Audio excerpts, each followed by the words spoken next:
Everyone, welcome to news latest update. మనకి ఇప్పుడు ఒక మెయిన్ ఇంపార్టెంట్ లేటెస్ట్ న్యూస్ అయితే రిలీజ్ అయింది ఫ్రెండ్స్. అది ముఖ్యంగా ఆంధ్రప్రదేశ్ రాష్ట్రానికి సంబంధించి ఆంధ్రప్రదేశ్ రాష్ట్రంలో ఏదైతే కూటమి ఘన విజయం అయితే సాధించిన నేపథ్యంలో ఇక జూన్ 12న చీఫ్ చంద్రబాబు నాయుడు గారు సీఎంగా ప్రమాణ స్వీకారం అయితే చేయబోతున్నారు. ఇందులో భాగంగా ఏదైతే అదే రోజు కొన్ని పథకాలను అయితే ఇంప్లిమెంట్ చేయబోతున్నారన్నట్లుగా మనకైతే టాక్ అయితే నడుస్తుంది. దీనికి సంబంధించి ఏ పథకాలు అయితే ఇంప్లిమెంట్ చేయబోతున్నారు, దీనికి సంబంధించి ముఖ్యంగా చూసినట్లయితే ఏదైతే డిఎస్సిపై మొదటి సంతకం అయితే చేస్తున్నట్లయితే మనకి ఒక సమాచారం అయితే అందింది. అంతేకాకుండా ఏదైతే స్త్రీలకు సంబంధించి ఆడబిడ్డ నిధి కింద ప్రతి మహిళకి 18 ఏళ్ళు నిండిన ప్రతి మహిళకు గాను నెలకు వచ్చేసి 1,500 రూపాయలు అయితే అకౌంట్లో జమ చేయబోతున్నారన్నట్లుగా అయితే ఒక సమాచారం. అంతేకాకుండా ఇక మూడవ పథకం ఏదైతే ఫ్రీ బస్ ఫెసిలిటీ అయితే కల్పించబోతున్నట్లుగా అయితే ఒక టాక్ అయితే నడుస్తుంది. స్కీమ్కి సంబంధించి ఇక ఉచిత బస్సు పథకం అయితే అమలు చేయబోతున్న నేపథ్యంలో ఇక ఈ పథకం అయితే అమలు చేసేందుకు సానుకూల పరిస్థితులు అయితే ఏపీ ప్రభుత్వం కొనసాగిస్తుందా, అసలు సానుకూల పరిస్థితులు ఉన్నాయా లేవా అనే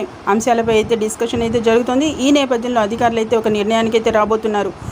దీనికి సంబంధించిన వివరాలు అయితే మనం ఈ వీడియోలో తెలుసుకుందాం ఫ్రెండ్స్. ముఖ్యంగా ఇప్పటివరకు మన ఛానల్ని ఎవరైనా ఫస్ట్ టైం విజిట్ చేసినట్లయితే తప్పకుండా సబ్స్క్రైబ్ చేసుకుని రెగ్యులర్గా వాచ్ చేస్తూ ఉండండి. అంతేకాకుండా వీడియోని ఇంకా లైక్ చెప్పితే మాత్రం వెంటనే ఒక లైక్ ఇచ్చి ఛానల్ని ఎంకరేజ్ చేయండి. ఎందుకంటే ఎప్పటికప్పుడు ఆంధ్రప్రదేశ్ రాష్ట్రానికి సంబంధించి గవర్నమెంట్ యొక్క లేటెస్ట్ ఇంపార్టెంట్ అప్డేట్స్ అనేవి మన ఛానల్ అయితే పోస్ట్ చేయడం అనేది జరుగుతుంది. అవన్నీ మిస్ అవ్వకుండా ఉండాలంటే వెంటనే ఛానల్ని సబ్స్క్రైబ్ చేసుకోండి. అంతేకాకుండా పక్కన ఉన్న బెల్ ఐకాన్ని కూడా ట్యాప్ చేసి అందులోని ఆల్ అనే ఆప్షన్ని కూడా యాక్టివేట్ చేసుకోండి. అప్పుడు మాత్రమే మేము పెట్టే ప్రతి లేటెస్ట్ ఇంపార్టెంట్ అప్డేట్ మీ మొబైల్లో నోటిఫికేషన్గా పొంది మీరు చూసే అవకాశం కలుగుతుంది. ఇక వివరాల్లోకి అయితే వెళ్దాం. ముఖ్యంగా ఏపీ రాష్ట్ర ప్రభుత్వానికి సంబంధించి ఫ్రీ బస్ స్కీమ్ అయితే అమలు చేయబోతున్నట్లుగా మనకైతే ఇంపార్టెంట్ అప్డేట్ అయితే రిలీజ్ అయింది. దీనికి సంబంధించి ఏపీలో ఉచిత బస్ పథకం అయితే అమలైతే కష్టమే అని కొందరైతే వివరిస్తున్నారు. దీనికి సంబంధించి అసలు ప్రభుత్వానికి 2 సవాళ్ళు అయితే ఎదురవబోతున్నాయి. అవి ఏంటనైతే పరిశీలిస్తే ముఖ్యంగా ఆంధ్రప్రదేశ్లో కొత్త ప్రభుత్వం మహిళలందరికీ ఉచిత బస్సు పథకాన్ని అయితే అమల్లోకి తేవాల్సి ఉంటుంది.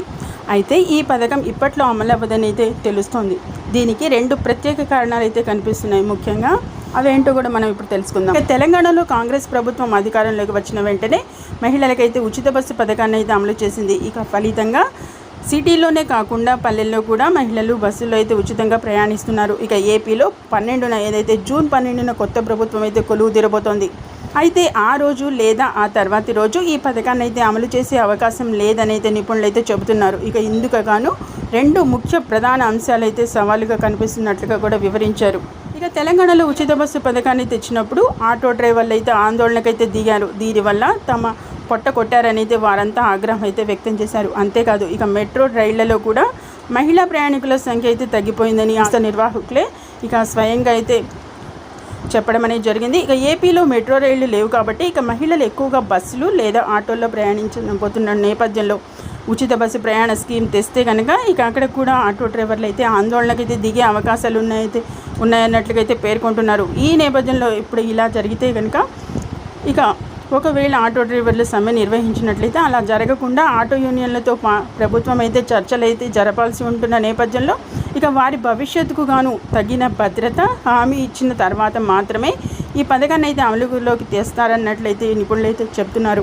అంతేకాకుండా ఈ పథకం అమల్లోకి రావడానికి గాను కొంత టైం అయితే పడుతుందని కూడా మనకి వివరిస్తున్నారు. ప్రస్తుతం చూసినట్లయితే ఏదైతే ఢిల్లీ, కర్ణాటక, తెలంగాణ, మహారాష్ట్రలో ఉచిత బస్సు ప్రయాణ పథకాలు అయితే అమల్లో ఉన్నాయి. అయితే అన్ని చోట్ల ఒకేలా లేవు. అయితే అక్కడ ఈ పథకాలు ఎలా అమలవుతున్నాయో ఏపీ అధికారులు అయితే పరిశీలిస్తున్నారు. ఇక తెలంగాణలో ఎదురైన సమస్య ఏదైతే ఏపీలో రాకూడదనే ఇక కొత్త ప్రభుత్వం ఆలోచనలో ఉన్నట్లుగా మనకైతే సమాచారం అయితే అందింది. అంతేకాకుండా ఇక తగిన కార్యాచరణ రూపొందించే పనిలో కూడా ఉన్నతాధికారులు అయితే నిర్వహణ అయితే చేపడుతుంది. ఇక 2వ అంశంగా ఆర్టీసీ ఆర్థిక పరిస్థితి కనిపిస్తోంది. ప్రస్తుతం ఏపీఎస్ ఆర్టీసీలో 1000 కోట్ల నష్టాలు అయితే ఉన్నాయి. జనరల్గా ఆర్టీసీకి రోజు 15 నుంచి 20 కోట్ల దాకా రెవెన్యూ అయితే వస్తుంది. అయితే కొత్త ప్రభుత్వం పల్లె వెలుగు లేదా సిటీ సర్వీసులకు ఉచిత పథకం అమలు చేస్తే కనుక రోజుకు చూసినట్లయితే 2 నుంచి 3 కోట్ల దాకా అయితే రెవెన్యూ తగ్గే అవకాశం ఉంటుందని అయితే విశ్లేషకులు చెప్తున్నారు. ఇక ఫలితంగా సంవత్సరానికి 750 నుంచి 1200 కోట్ల దాకా అయితే సంస్థపై భారం పడనుంది. ఇక ఈ నేపథ్యంలో ఎప్పుడైతే ఉచిత బస్సు పథకాన్ని ఎక్స్ప్రెస్, డీలక్స్, అల్ట్రా డీలక్స్ ఇక సూపర్ లగ్జరీ బస్సు సర్వీసులకు కూడా అమలు చేస్తే ఇక ఆర్టీసీ రెవెన్యూ చూసినట్లయితే మనకి 30% దాకా తగ్గిపోతుంది. ఈ నేపథ్యంలో ఏదైతే 2022-23 సంవత్సరంలో ఆర్టీసీకి గాను 6,000కు పైగా రెవెన్యూ అయితే వచ్చింది. ఇక అందులో 30% తగ్గిపోతుంది. అంటే ఇక దీనికి చూసినట్లయితే మనకి 1,800 కోట్లు అయితే తగ్గుతుంది. ఇక ఆర్టీసీ ప్రతి నెల చూసినట్లయితే 200 కోట్ల దాకా లాస్ వస్తుంది. ఇందులో భాగంగా ఇక ఆల్రెడీ ఉన్న అప్పులపై పడుతున్న వడ్డీలు కూడా ఇందులో భాగం. ఇక ఈ ప్రకారం చూస్తే ఇక సంవత్సరానికి చూసినట్లయితే మనకి 2,400 కోట్ల దాకా అయితే అప్పులు ఉంటాయి. ఇక ఉచిత బస్సు పథకాన్ని అమలు చేస్తే అప్పులు ఇక ఏటా చూసినట్లయితే మరింత పెరిగే అవకాశం అయితే ఉంది.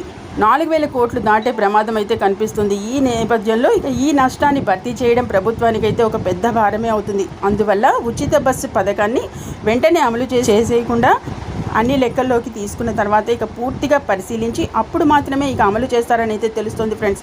ముఖ్యంగా అదే నిజమైతే కనుక ఇక 12వ తేదీన ఏదైతే చంద్రబాబు నాయుడు గారు అయితే ప్రమాణ స్వీకారం చేస్తున్న నేపథ్యంలో ఆ రోజు ఈ పథకానికి సంబంధించిన అప్డేట్ అయితే రాకపోవచ్చు. దీనికి సంబంధించి మరో ఇంపార్టెంట్ అప్డేట్ అయితే వెలువడనుంది. దానికోసం అయితే మనం ఇక నెక్స్ట్ వీడియోలో అయితే చూద్దాం. మరిన్ని ఇలాంటి లేటెస్ట్ ఇంపార్టెంట్ అప్డేట్స్ ఏదైతే గవర్నమెంట్కి సంబంధించిన ప్రతి మెయిన్ అప్డేట్కి సంబంధించి వివరాలను ఎప్పటికప్పుడు మీ మొబైల్లో నోటిఫికేషన్గా పొందాలంటే మాత్రం వెంటనే ఏదైతే న్యూస్ లేటెస్ట్ అప్డేట్ ఛానల్ని తప్పకుండా సబ్స్క్రైబ్ చేసుకొని రెగ్యులర్గా వాచ్ చేస్తుండండి ఫ్రెండ్స్. అంతేకాకుండా వీడియోని ఇంకా లైక్ చేయలేదా వెంటనే లైక్ చేసి మన ఛానల్ని ఎంకరేజ్ చేయండి. Okay, thank you for watching.